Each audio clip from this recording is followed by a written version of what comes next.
உங்கள் வீட்டிலலாம் பசங்களாம் ப்ரோட்டோகால் ஃபாலோ பண்ணுறாங்களா? ப்ரோட்டோகால்னால் என்னென்னு தெரியுமா? என்னன்னு தெரியுமாடா? சொல்லு, ப்ரோட்டோகால் சொல்லு. அப்படின்னா என்னென்னா அதாங்க காலைல பசங்க எழுந்துக்கிறது, ப்ரஷ் பண்ணுறது, காலை கடன் முடிக்கிறது, குளிக்கிறது, ஸ்கூலுக்கு இந்த மாதிரி கரெக்டாக ஃபாலோ பண்ணி கிளம்புறது, இதெல்லாம் ஃபாலோ பண்ணுறாங்க பார்த்தீங்களா? அது பேர் தான் ப்ரோட்டோகால். இல்லைடா, புரிஞ்சுதா? புரிஞ்சுதா? இடத்துல செஞ்சு தலையாட்டா. ப்ரோட்டோகால்னா என்னது? ரூல்ஸை ஃபாலோ பண்ணுறது. ஸோ அதுதான் ப்ரோட்டோகால்.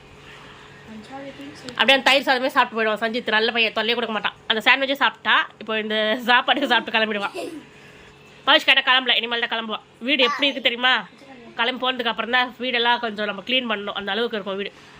இந்த சாண்ட்விச் பார்த்திங்கன்னா ப்ரெட்டுக்குள்ளே பார்த்திங்கன்னா 3 சாஸும் மிக்ஸ் பண்ணி கூட வந்து கேரட்டு ஆனியன்லாம் ஸ்டஃப் பண்ணி டோஸ்ட் பண்ணி கொடுத்துருக்கேன். பவிஷ்காக்கு பார்த்திங்கன்னா நியூட்டெல்லா வச்சு ப்ளைனாகவே கொடுத்துருக்கேன். அவளை டோஸ்ட் பண்ணல. Happy morning to all. So இன்றைக்கி என்ன லஞ்ச் பாக்ஸ் வீடியோஸ் பார்க்கலாமா? இன்றைக்கி வந்து பவிஷ்காக்கும் ஸ்கூல் ஓப்பன் ஆகிடுச்சு. ஓகே, இன்றைக்கி 8ஆம் தேதி ஜூன் இல்லையா? இன்றைக்கி மண்டே. ஸோ பவிஷ்காக்கும் ஸ்கூல் ஓப்பன் ஆகிடுச்சு. ஒருத்தருக்கு வந்து சஞ்சித்துக்கு வந்து கேரட் போட்ட தயிர் சாதம். கேரட்லாம் போட்டால் தான் அவனுக்கு பிடிக்கும். பவிஷ்காவுக்கு வந்து கேரட் இல்லாமல் ஒரு பிளெயின் தயிர் சாதம். 2 பேருக்குமே பொட்டேட்டோ தான். பொட்டேட்டோ ஃப்ரை மாதிரி பண்ணியிருக்கேன். அதுதான். இவனுக்கு வந்து சாண்ட்விச் வச்சுருக்கேன். அதாச்சும் ஆனியன், கேரட், அப்புறம் வந்து 3 சாஸ் மிக்ஸ் பண்ணி சாண்ட்விச் வச்சுருக்கேன். பவிஷ்காவுக்கு வந்து நியூட்டெல்லா சாண்ட்விச். ஸோ நியூட்டெல்லா வச்சு சாண்ட்விச் பண்ணியிருக்கேன். ஸோ இன்றைக்கி லன்ச் இதுதான்.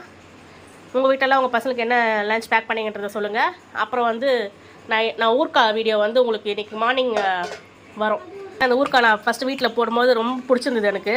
அதுக்கப்புறம் ஸோ அந்த ஊர்க்கா வந்து சும்மா சாம்பிள் கொடுத்து அவங்களுக்கு சாப்பிட்டு பாருங்கன்ட்டு சூப்பராக இருக்குன்னு சொல்லி என் தங்கச்சும் சொன்னால், என் தம்பி ஒய்ஃபும் சொன்னாங்க. ஸோ அதனால் அவங்களுக்காக நேற்று நான் ப்ரிப்பேர் பண்ணிட்டேன். அந்த ஊர்க்காவை கொடுத்து அனுப்பலான்ட்டு செமையாக இருக்குது. பார்க்கும்போது தெரியும் உங்களுக்கு. டெம்ட் ஆகுதா?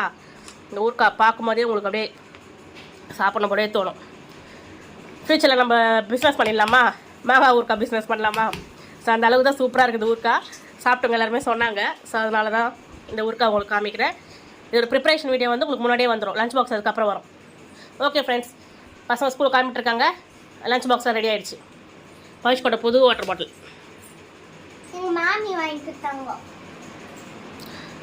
உங்கள் அப்பா கூட போயிடுறான் பைக்கில். பேக் வெயிட் அவங்க அப்பாவுக்கு தூக்க முடியல பார்த்தீங்களா? அவ்வளோ வெயிட்டாக இருக்குது. இந்த பேக் ஒரு சொல்யூஷன் சொல்லுங்கன்னு சொல்கிறாங்க மிஸ்ஸுங்களை. ஒரு சொல்யூஷனாக கொடுக்க மாட்டுறாங்க. இந்த வீக் ஃபுல்லாக மார்னிங் அவங்க அப்பா இருப்பார். ஸோ பைக்கில் கொண்டு போய் விட்டுருவார் பஸ்ஸுக்கிட்ட. நெக்ஸ்ட் வீக்கில் நான் கொண்டு போகிற மாதிரி இருக்கும். பவிஷ்காவுக்கு வந்து யூனிஃபார்ம்னா தைக்கலன்னா கொடுத்துட்டோம் நாங்கள். அவங்க டெய்லர் ரொம்ப லேட் பண்ணிட்டார். இன்றைக்கி இருக்குது டெய்லருக்கு. இன்றைக்கி தான் கொடுக்குறேன்னு சார், நேற்றே கொடுக்குறேன்னு சொன்னார். ஆனால் கொடுக்கவே இல்லை. குழந்தை இன்றைக்கி அண்ணன் யூனிஃபார்மில் போகிற மாதிரி ஆகிடுச்சு. எல்லாம் ரெடி ஆகிடுச்சு. பேக்லலாம் புக்ஸ் எல்லாம் ரெடி. பேக் கட்டுமா பேக்லாம்